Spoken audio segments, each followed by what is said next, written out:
Hello, and thanks for stopping by to hear about the possible different types of interviews you may encounter as you complete your graduate studies here at the Bauer College of Business. My name is Oliver Blanco, and I'm a Senior Career Development Specialist with the Rockwell Career Center. No matter how prepared you are, we stress not to wait to the last minute to practice your interviewing skills. You're encouraged to schedule your mock interview with your career coach. We can help identify strategies for successful interviewing and the elements of an effective interview. Your chances for employment increase as you become more comfortable with interviewing. Let's go ahead and dive in. A phone interview is a very cost-effective way to screen candidates.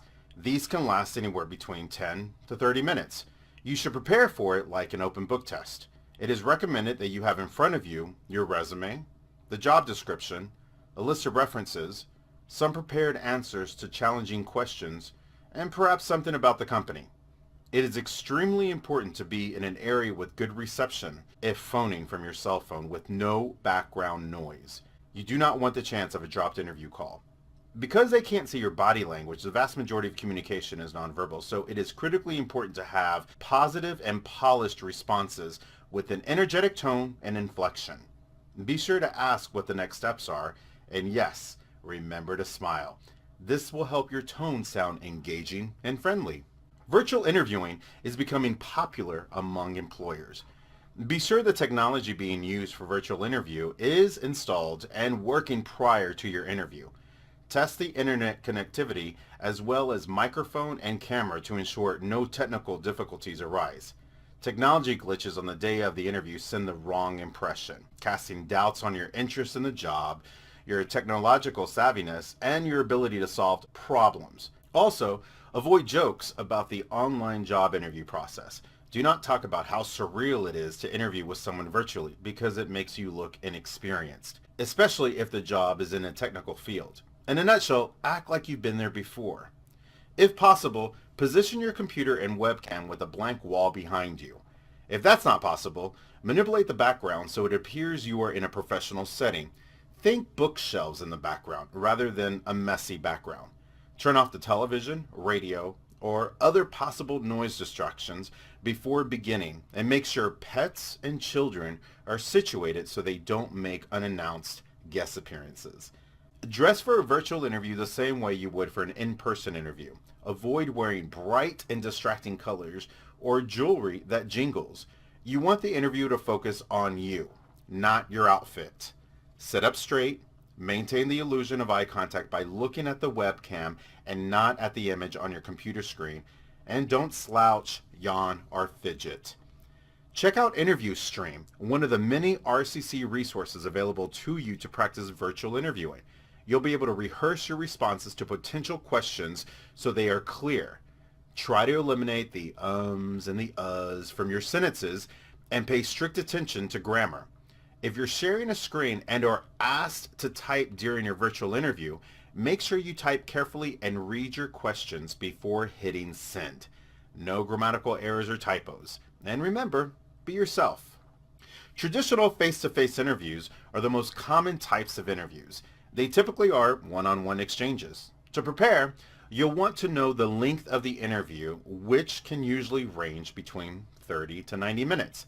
If the interview is 30 minutes, you'll have to be concise with high-impact responses. If your interview is longer, you'll want to go into more depth with specific examples to support your generalizations. Get a feel for the time so you may prepare accordingly. Please remember to show up at least 15 minutes prior to your scheduled interview to be on time. Showing up at the exact time of your interview means you're already late.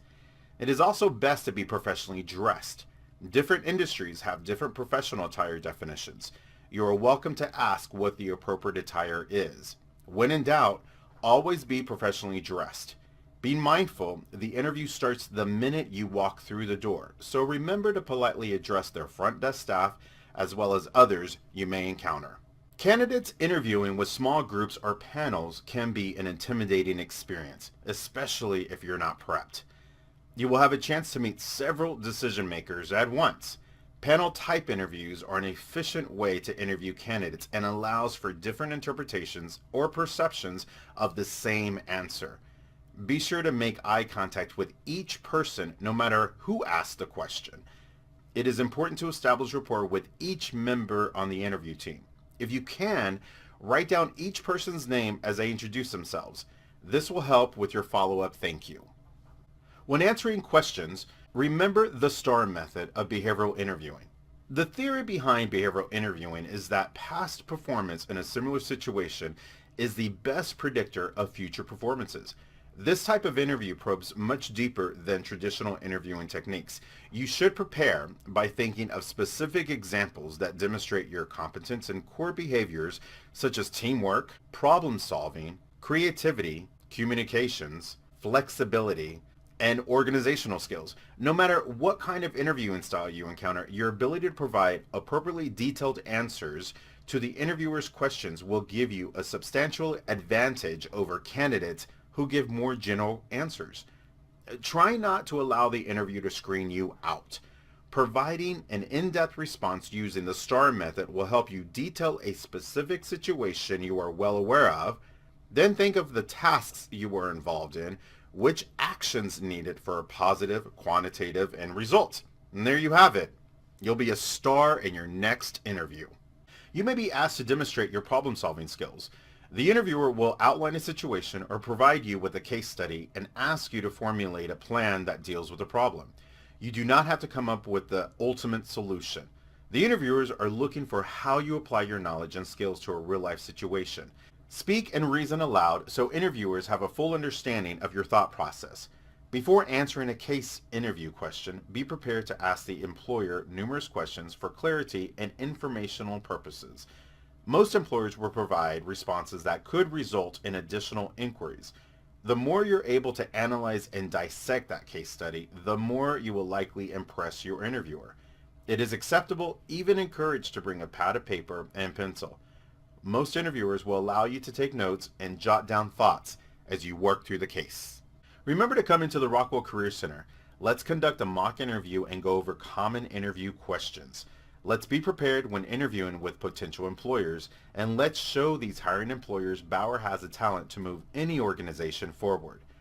I hope you found this presentation helpful. Please reach out to myself or anyone on the Graduate Career Services team in the Rockwell Career Center to help you prepare for your next interview. You can find our contact information at hirebauer.com, or you are welcome to phone us at 832-842-6120, or you may email us at hirebauer@uh.edu. We are located on the second floor of SEMA Hall in the Professional District on the University of Houston campus.